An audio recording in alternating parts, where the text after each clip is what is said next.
तो रेल विकास निगम limited company को हाल ही में किसका दर्जा मिला है? इसको नवरत्न का दर्जा मिला है। चलिए अब बात करते हैं नेक्स्ट। देखो रत्न स्टेटस होता क्या है, क्योंकि रत्न पहले आपको रत्न समझ आएगा, तब रत्न के आपको प्रकार समझ आएंगे और फिर उसके बाद ही आप नवरत्न समझ पाओगे। क्लियर? तो हम रत्न देखते हैं क्या होता है। रत्न स्टेटस होता क्या है? उत्तर मिलेगा इसका आपको कि central public centre enterprises, central public centre enterprises जिसे हम CPSES कहते हैं। तो यहाँ पर सेंट्रल पब्लिक सेंटर एंटरप्राइजेस को भारत में पब्लिक सेक्टर अंडरटेकिंग जिसे PSUs कहते हैं, या पब्लिक सेक्टर एंटरप्राइजेस जिसे PSES के रूप में भी जाना जाता है। समझ आया? नहीं आया तो दोबारा पढ़ेंगे।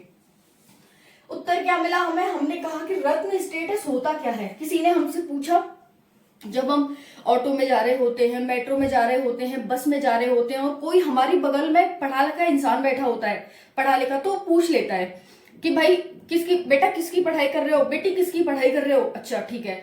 अभी हाल ही में एक कंपनी को नवरत्न का दर्जा मिला है, कंपनी का नाम क्या है? ठीक है, आप बता दोगे तो फिर और ज्यादा पूछेगा। अच्छा बेटा नवरत्न कंपनियां होती क्या हैं? रत्न होता क्या है? कितने प्रकार की होती हैं? भारत में वर्तमान में कितनी नवरत्न कंपनियां हैं? तो आपसे कुछ भी क्वेश्चन पूछने लग जाएगा। आप जैसे जैसे उसे देखोगे ना कि हाँ बच्चा समझदार है, पढ़ा लिखा है, हाँ इसे कुछ नॉलेज है, तो वो आपसे क्वेश्चन पूछते जाएंगे। लेकिन आप एक क्वेश्चन का ही रिप्लाई नहीं करोगे तो फिर वहीं के वहीं चुप हो जाएंगे कि ये तो वैसा ही है, इसे तो कुछ नहीं आता, लेकिन पता नहीं तैयारी कैसी कर रहा है, क्या पास होगा, टाइम वेस्ट कर रहा है, ये कर रहा है, वो कर रहा है, फिर हजार तरह की बातें उनके मन में चलने लग जाएंगी। वहीं दूसरी तरफ अगर आप उनकी क्वेश्चन का आंसर दे देते हो तो उनकी जो मतलब उनके नजर में आपका जो लेवल है ना वो यहां पहुंच जाएगा कि हाँ बच्चा कुछ है। क्लियर हो गया? तो फिर वो आपको नंबर भी लेना चाहेंगे, आपको अपना नंबर भी शेयर करना चाहेंगे कि बेटा बात करना, हम आपसे बात करेंगे, ठीक है, तैयारी करो मन लगा के, जब कुछ बन जाओ तो हम आपसे बात करेंगे।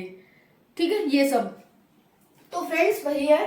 तो रत्न स्टेटस होता क्या है? उत्तर है central public central public centre enterprises को भारत में पब्लिक सेक्टर अंडरटेकिंग या पब्लिक सेक्टर एंटरप्राइजेस के रूप में भी जाना जाता है। यानी इसको CPSE को PSUs और PSES के रूप में भी जाना जाता है। देखो कुछ समझ नहीं आ रहा, सिर्फ अभी ध्यान से समझो, पढ़ लो बस, मैं बोल रही हूँ ना उसे गेन करो बस, और कुछ मत करो, बिल्कुल भी प्रेशर मत डालो। तो हमने देख लिया कि ये कहना क्या चाह रहा है कि जो CPSEs हैं उनको PSUs और PSEs कहते हैं, कहा जा सकता है। ठीक है, उसके बाद है विभिन्न क्षेत्रों में, कितने विभिन्न क्षेत्रों में PSUs, कौन से PSUs? चाहिए कह लो, चाहिए कह लो, चाहिए कह लो, बात तो एक ही है, क्योंकि इसको हमने ये भी कह दिया और इसको हमने ये भी कह दिया। ठीक है मैम। फिर विभिन्न क्षेत्रों में PSUs, अब यहाँ पर सब एक ही है, ये इसे कह सकते हैं, इसे हम ये कह सकते हैं। क्लियर? तो विभिन्न क्षेत्रों में PSUs जो कुछ मानदंडों पर अच्छा प्रदर्शन करते हैं उन्हें रत्न स्टेटस दिया जाता है। फ्रेंड्स किसे रत्न स्टेटस दिया जाता है? ऐसे PSUs क्या है? भारत में पब्लिक सेक्टर अंडरटेकिंग, यानी कि जो पब्लिक के लिए काम करते हैं उन सेक्टर को अगर वो अच्छा प्रदर्शन करते हैं तो उन्हें ही रत्न स्टेटस का दर्जा दिया जाता है। समझ आ गया? बहुत इजी था, दोबारा समझेंगे। ऐसे PSUs क्या होते हैं? ऐसी कंपनियां जो भारत में पब्लिक सेक्टर के लिए कार्य करती हैं, यानी पब्लिकली कार्य करती हैं, उनको हम क्या कहते हैं? PSUs कहते हैं। और जो PSUs अच्छा प्रदर्शन करते हैं उन्हीं को सरकार के द्वारा रत्न का दर्जा दिया जाता है। क्लियर? बहुत इजी है। देखो अब रत्न स्टेटस 3 प्रकार के होते हैं। अब कोई पूछ ले आपसे, एग्जामिनर पूछ ले, वो तो पूछेगा ही पूछेगा, लेकिन कोई गैल चलता आपसे पूछ ले कि भाई रत्न स्टेटस कितने प्रकार के होते हैं, तो आप क्या कहेंगे? 3 प्रकार के होते हैं। कौन कौन से? तो देखो मिनी रत्न, नवरत्न और महारत्न। ठीक है, जो मिनी रत्न है इसकी 2 श्रेणियां होती हैं, श्रेणी 1 एंड श्रेणी 2। ये नवरत्न है और ये महारत्न है।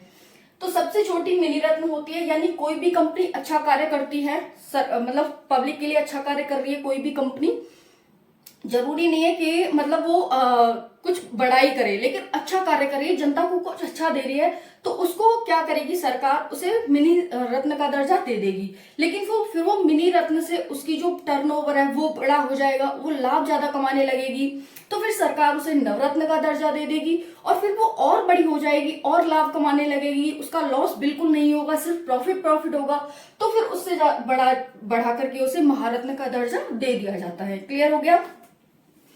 तो देखो हमने यहां तक क्या समझा, अब हम वो समझते हैं। हमारा क्वेश्चन क्या था, हाल ही में किस कंपनी को नवरत्न का दर्जा दिया गया है? आंसर था हमारा रेल विकास निगम लिमिटेड, जिसे हम RVNL कहते हैं। क्लियर?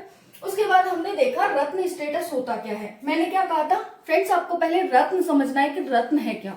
अब हमने रत्न समझा कि रत्न क्या है, विभिन्न क्षेत्रों में जो PSUs हैं, विभिन्न क्षेत्रों का मतलब चाहे पढ़ाई में हो गया, चाहे समाज सेवा में हो गया, ठीक है, और चाहे फिर वुमेन एम्पावरमेंट में हो गया, किसी में भी, चाहे फिर वो कृषि में हो गया कि भाई किसानों की मदद के लिए कोई कंपनी है वो अच्छा कार्य कर रही है, तो विभिन्न क्षेत्रों में जो PSUs होते हैं, कुछ मानदंडों पर अच्छा प्रदर्शन करते हैं, उन्हें रत्न स्टेटस का दर्जा दिया जाता है।